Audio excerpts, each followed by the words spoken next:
that'll come down to the last drive. Offensively needing a score, whether it be a field goal or a touchdown. Defensively need to make a stop. Offense staying on the field in a 4-minute situation, grinding the clock. You go back and look at 2017. I talked to our players about this morning. We were 6-1 in one-score games, and that's obviously coaching very well in those situations, putting your players in positions to be successful, and your players executing at a high level. And a lot of that comes back to discipline. Some of the things I talked to him after practice number 6 was disappointed with how we handled some things there. A lot of third down tomorrow and end of game situations. We'll be in helmets on Friday. And then Saturday we will go to the stadium for some scrimmage snaps. Will not all be live, but some will be live and some FUD. But we will have full operation. Coach Bobo will be in the box and full sideline operation as far as our coaches are concerned and our players as well. Injury-wise, obviously the disappointing news with Marshawn Lloyd was running down the field and just made a cut. Looked like he hyperextended his leg a little bit. He came down, jumped up. Genetically he's different from most human beings, and he jumped up and down a couple times and just was fine. And I didn't think anything of it and jogged off the field. We needed to do an MRI, and Clint Haggard came to me and said he had torn his ACL. That's it. There's no other issues in the knee. So from that standpoint, we're fortunate. Generally our protocol is to have Dr. Guy and Clint talk to the student athlete and the parents, and then I call just to kind of confirm where we are with things. And, to attest to Marshawn's maturity and his mental toughness was, says to me, and as I said to him, I'm so sorry. He said, Coach, this was supposed to happen. God willing, this happened to me, and I'm going to handle it. And that's just the type young man he is. He's in a very good mental place right now. His mama, Nashawn, and his grandmother came to town Sunday and Monday to meet with Dr. Guy about where everything is. They were very pleased with, our support group here. He's got a great support group at home, and his best football is ahead of him. I can assure you of that. But other than that, we're healthy, and I'll open up for any questions.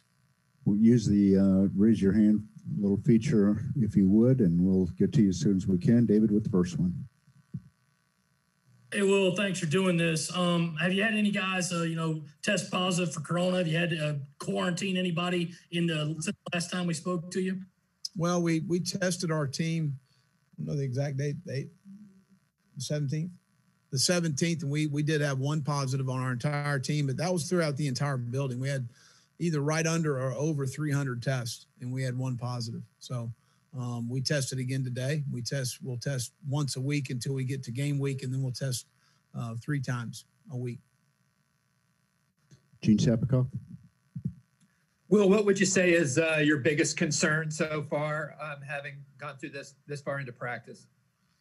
Well, I think that, several. I think, continuing, out wide at wide out. Shai's been very dependable. Xavier's had a good camp. He's been hobbled a little bit with an ankle, but I think he's continued to come on for us. We need more guys to step up outside. Jalen Brooks has been a really, done a really nice job in the practices he's been involved in with some explosive plays. But we need to continue to have more guys come on. I think the carry-on's done some good things. Josh Fan made a couple nice plays yesterday, but we need more of those guys to come on. Rico's a young player, but we've got to have some guys that can create some explosives outside. The running back group, obviously, we're dealt a blow there with Marshawn, but Zaquandre's done some really good things. Watching him move around, he's extremely intelligent. The maturity, it was interesting. I called Jimbo. Zaquandre signed with Florida State out of high school, so I called Jimbo just to kind of, what happened. And I think sometimes, and Jimbo and Jay Graham, they loved him.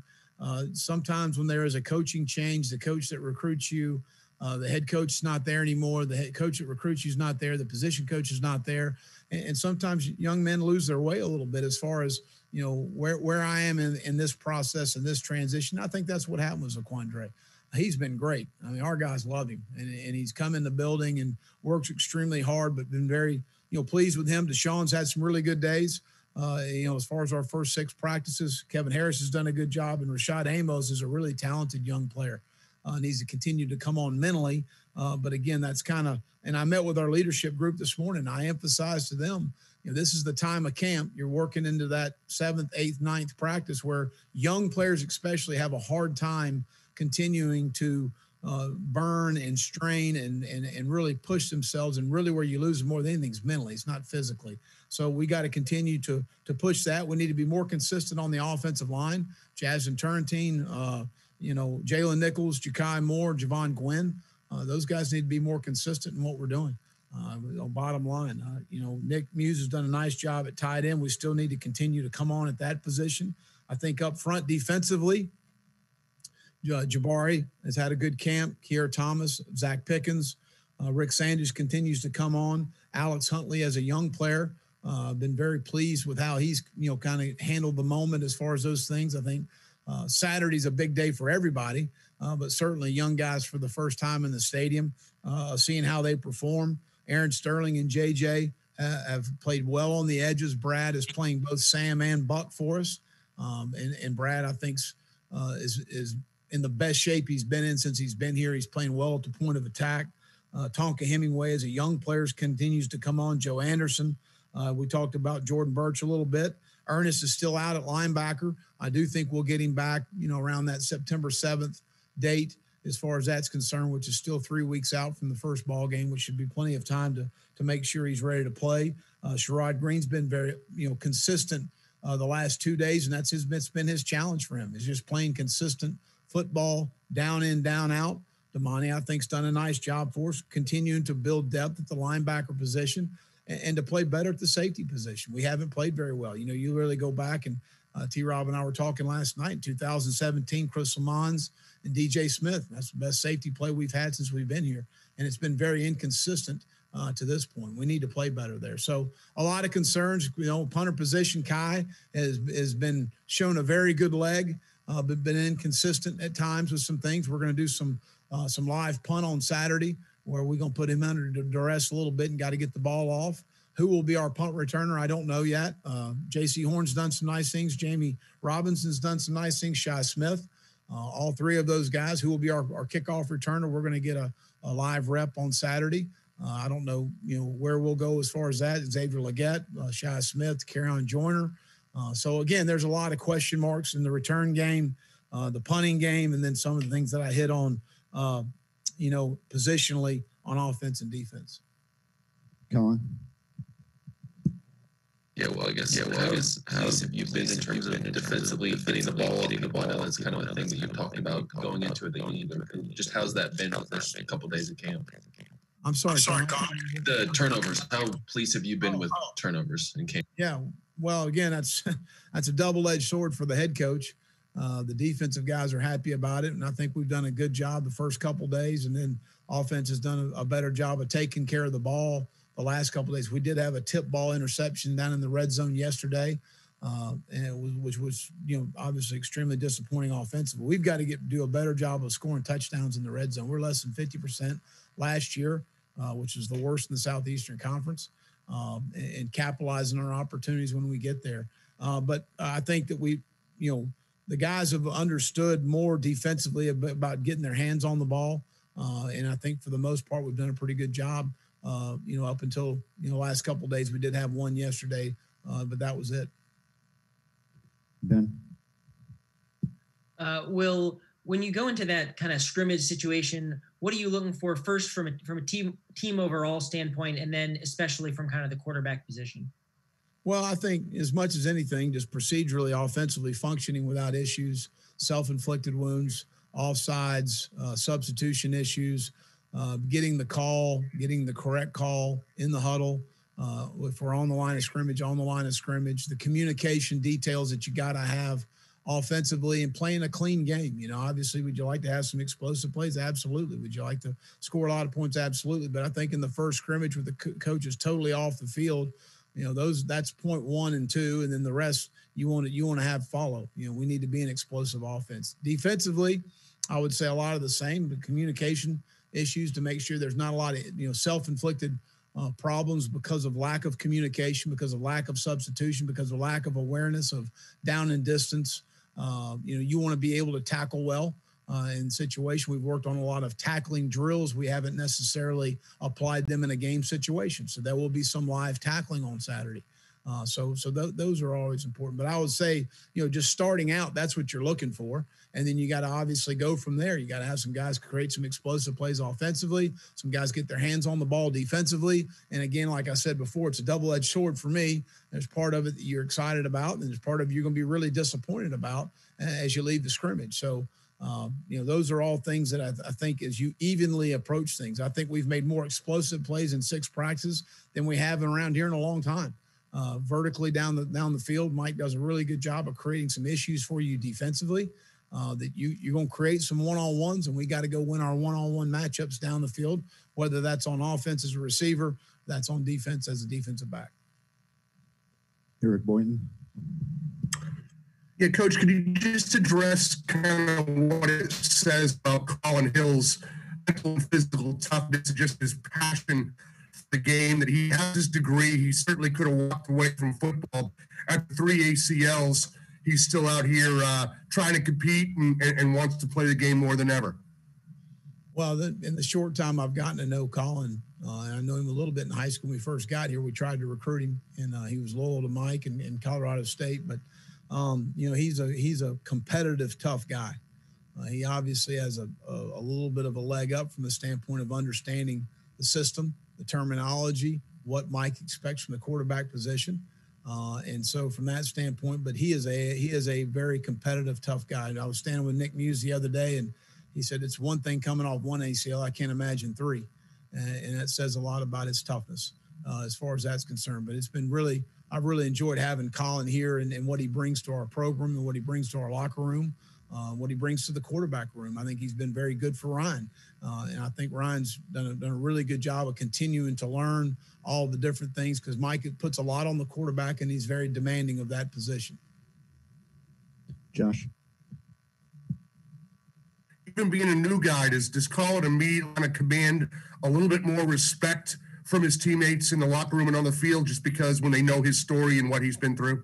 Well, I don't think there's any question that, he's a guy that, number one, I've been doing this a long time as a player and a coach. Respect, first of all, is earned through what kind of player you are. And the guy's a good football player, and he plays the quarterback position. He can make all the throws. So that's number one, where you command respect. And then it goes back to the second part of that, is the kind of person you are. And they see the kind of guy is, the kind of what he's been through, what his history's been with 3 ACLs, and what he's had to deal with and what he's had to fight back from. And it's like Nick Muse looked at me one day and said, this guy's been through 3 ACLs. I've been through 1. I can't imagine, what he's been through. So there's no question his experience and his history does command respect. Thank you.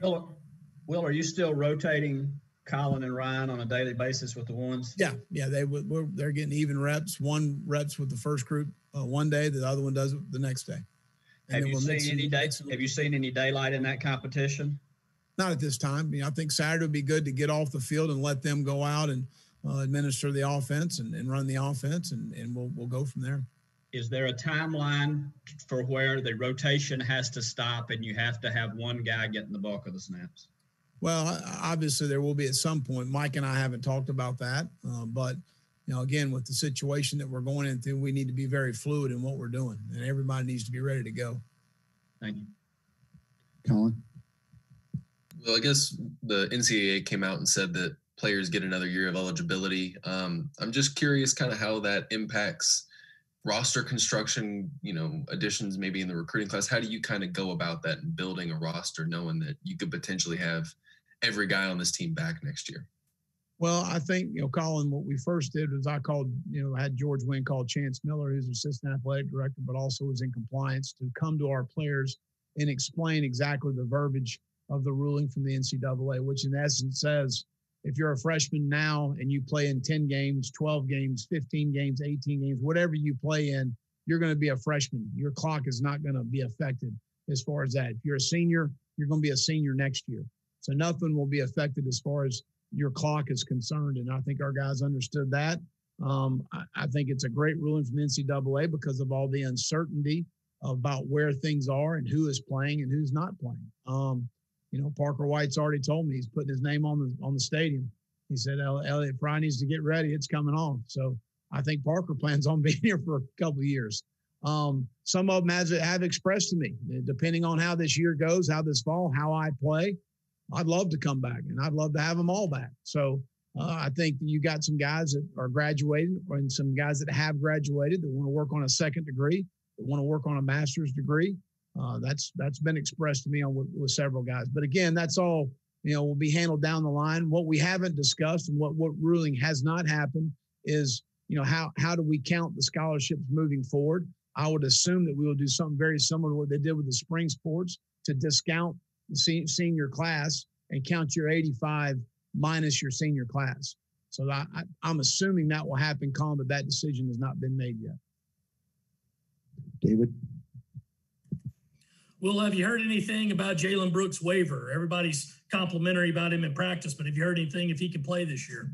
No, we have not. I don't know that we've submitted it yet. That there is a process to that to make sure that no different than Nick Muse last year. I think we're obviously a little earlier than we were with Nick as far as the time that we have in front of us. But he'll continue to rep, but we have not heard anything. Ben? Two questions. First, is Shai working more inside or outside? And how much have you seen him grow and develop, from the guy who came on campus 4 years ago? I've seen him grow and develop a lot. To be able to sit in the leadership meeting this morning and look at him and say, we need you to hold some guys accountable at your position, which I don't know that I would have said that, 3 years ago to Shai. But he's continued to come on. I think he's having a good camp, and he's playing every position at the receiver position. Hill? Just talking to some of the guys a little while ago about them buying into the idea of just leading that boring life that you've been preaching. How reassuring is it for you and the rest of the staff to know that the guys are listening to that message and willing to buy into that? Well, I think that we always talk about ownership in our organization and the really good teams I've been a part of. The coaches were just the stewards of the ship, and we just guided where we were going. And really the players, controlled the discipline. They controlled the team. And that's what I've seen from a lot of these guys, especially the older guys, of making sure the younger guys, for the first time, some of these young guys have been to college, and sometimes probably as we all, and I'll be the first one to say, didn't make great decisions as a young college student. And we're just at a different day and time. And guys got to make great decisions right now, and they need to understand that the impact of their decision doesn't, could be very detrimental to a senior, to someone that's been in our program for a long time, and all of a sudden one poor decision leads to someone being quarantined for 2 weeks, which is a long time in football. So again, those are things that we continue to talk to our guys about, but I think our leadership group's done a really good job of continuing that message in the locker room, and to hear a lot of our guys' comments in terms of leading a boring life says that the point is getting across. I hope it's getting across to everybody. Let's go to Josh. Will, when you look at guys who have followed the path that Jabari Ellis appears to be on, which is to say not a lot of contributions for 2 or 3 years even, and then starting or playing a lot as a senior, is there a common thread that those guys have or exhibit or part of that process? Well, Jabari played a bunch for us last year. I don't know about starting. And maybe he did or he didn't, but he was at the end of the last season, he was a really good football player for us. He was extremely disruptive. He could hold the point. He rushed the passer well. We all mature in different stages. And it was funny you asked the question. I walked by Jabari the other day before our 5th practice, and I said, think about day 1 practice and compare it about where you are now. Would you have ever thought? He said, no. He said, but I was going to stay the course. I know that. So again, he's a guy that's, continued to work through it and didn't get frustrated, didn't throw the ball in, didn't blame a coach, didn't blame another player, and continued to improve himself. And you got to credit Jabari Ellis with that. And that's a talent to me, to have a guy that's willing to persevere and push and battle through adversity and battle through not playing as much as you want to play. And no one wants to go through that. But the guy now is, really developed himself into being a good football player, and really proud of him and how he's handled the whole situation. Thank you. Mike Uva. Coach, I know you've said over these last couple of weeks that you like the idea of being able to spread things out in terms of camp. It's still 25 days of practice, but as you guys go into this scrimmage, being able to continue to adjust to all these different challenges, the face guards, the shields on the sideline, how much do you think that will help in terms of being able to get these guys ready? And then going into a scrimmage like this, how much are you guys going to try to make it as real, as close to a game as possible to get that feel? Well, anytime we step in the stadium at Williams-Brice, we're going to make it as game day as we can. So we'll have game uniforms that we'll be wearing for this fall. The defense will be in one uniform, the offense will be in another. And the next time we go in the stadium, it'll be the same operation. Game helmets will be used. I mean, we'll go through nothing different from game day as far as when we step in the stadium. We may do a little bit more practice before we start the scrimmage. We haven't decided that yet. I haven't decided that yet, but we're going to look at that as a staff this afternoon to figure out what we need to do and what's best for our team. And we need a lot of guys to get looks because, again, like we've got to have some depth as we enter the season and a little bit in the unknown here of what we're going through. And we've got to have as much depth as we can create on our football team. John Del Bianco. Hey, Will, how's Jamar Brown factoring in at safety, and how have John Dixon and Cam Smith looked in their battle at cornerback? Yeah, Jamar's doing a good job at the safety position. He's also playing the dime linebacker for us, which gives us some flexibility, creates depth for our team, but might be our best combination of people on the field at this time when he's playing at the dime. Very athletic and play in space. He's got instincts to play in the box. We're going to continue to get him more reps there. But I think, again, the safety position, we put a lot on those guys as far as, verbiage and making calls and getting the calls communicated and having urgency and some things that we haven't ever asked him to do. But I think he's handling those things very well through the first six. We got to continue to progress. Cam and John are going to provide us to be very flexible in the secondary. Both guys have had some really bright moments in the first 6 days. Both guys need to be more consistent in their playmaking and their physicality of play. At the end of the day, a lot of condensed formations. Our league has kind of evolved to that in making corners tackle. And those guys got to be more physical on the edges to tackle better. But both guys have demonstrated some very good coverage ability, especially in the red zone yesterday. Our offense went after John a little bit, and he responded the right way. He made some plays on the ball. I'm very proud of how he handled that. Cam has done some nice things as far as making some plays on the ball. But both guys have had a good camp so far. Mitch Brown. Coach, obviously the news of Jacob Blake has been in the news cycle here the past 48, 72 hours. What have the conversations been like as you guys continue the conversations that you had a couple of months ago in the locker room? Well, I met with the leadership group today, and we had some discussion, not necessarily about that specific incident. I have not seen the film.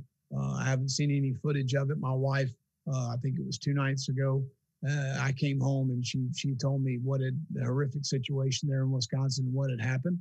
And again, it's a senseless situation that I don't know enough about it, to be honest with you right now, other than what my wife briefed me on when I came home. So I don't want to comment any further than that, other than we have had some discussions within our staff is concerned with it. And as we continue to move forward, we're going to support our players as best we can. The best thing we can do is to put it in our players' hands, in our hands, as far as voting and putting the right people in office to make the right decisions to represent our country. John Whittle. T-Rob last week and then some of the players today mentioned that going against Mike Bobo's offense is really a challenge from a multiple formation standpoint and just keeping them on their toes. Is what you've seen from the offense just schematically kind of what you envision from Mike at this point? Yes, I think that, and obviously facing Mike at Georgia, totally different from some things he did at Colorado State. It's probably a mixture of both, I would say. But it gives you a lot of different eye candy as far as motions and shifts are concerned. You got to be able to leverage formations on him. And it creates some issues. It creates some mismatch issues as far as those things are concerned. But I'm very pleased with how we're progressing offensively, schematically, as far as those things are concerned. And they do, John, give you a lot of issues as far as those things are concerned, and being able to leverage formations and understand, defensively some of the things you've got to go through and adjust out against some of the matchups he creates. Yeah, I don't know if there's any offensive coordinator you'll go against it on this schedule that's like Mike, but are you pleased with the way your defensive players have responded to that challenge? Yeah, I mean, I think our guys, part of the evaluation process in recruiting is competitive edge, and you want guys that want to go compete and get after it. And I think that as we've continued to recruit here, we've recruited more guys that have that competitive edge that you got to have to be successful. And I've been pleased with how our guys have competed. Now we got to keep our composure a little bit in some situations, and we've had some guys lose their composure, at practice, which, that's good and bad. At the end of the day, it's training camp. You're tired of beating on each other. You get frustrated, but you've got to we want to be a violent, composed football team. And when you lose your composure, you have a hard time making really good decisions as a player as far as those things are concerned. So that's something we'll continue to work on.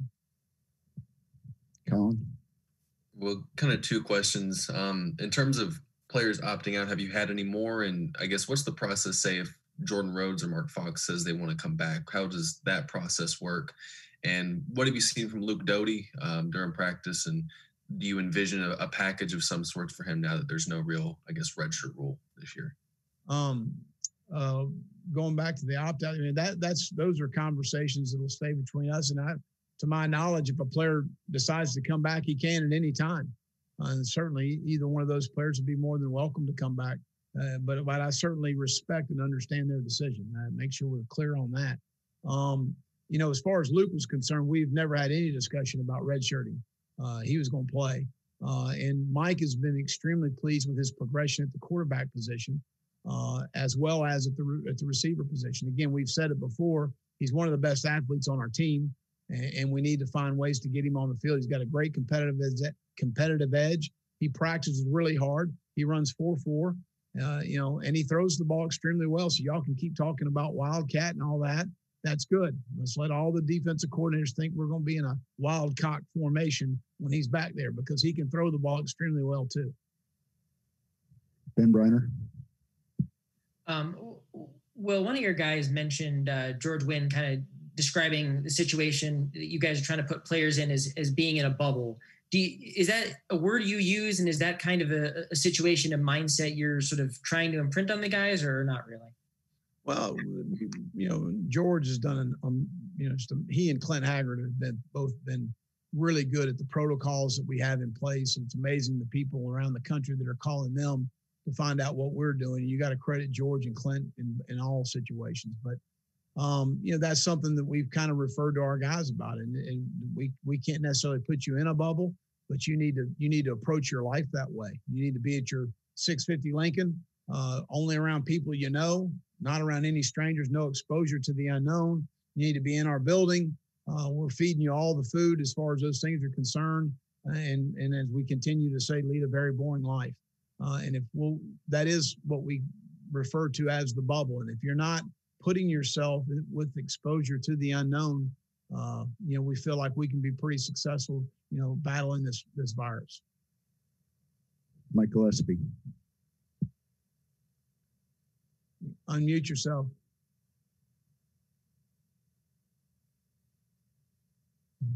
Hey, there we go.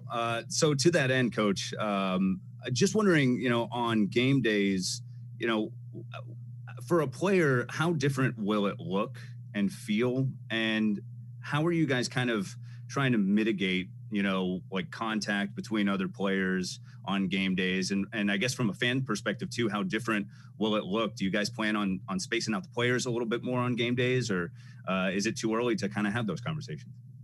I know that there's some protocols in place that we haven't, quite frankly, talked about. How, I don't think there'll be a whole lot of interaction with fans at all, which is unfortunate, but that's the situation that we're in right now. As far as the sideline is concerned, our guys will all be required, if they don't have their helmet on, to have some form of a face covering on the sideline. We have talked to our guys about that, and that'll be in place when we go over to the stadium on Saturday. We actually going to have a staff meeting this afternoon at 4:00 to discuss a lot of these issues that George Wynn is going to update us on what are the protocols for game day, for the sideline procedures and those things, so we can start working on them on Saturday, so our players will not be shocked by anything that we ask them to do on game day. Last call for questions for Coach. If not, I don't see anything. Nope. John Whittle with the last question of the day. Go ahead, John. Do you unmute yourself? What do you think of Coach Fink's beard? What's that? What do you think of Coach Fink's beard? No, you couldn't even see it when he had his mask on. His mask comes all the way to his earlobes, so I couldn't see it. So I think it's an improvement. Thank you. Y'all have a great day. Thanks, Will. Thanks, Will. Take it easy, guys. All right. Wear your mask. And, we'll see you all soon. Coach.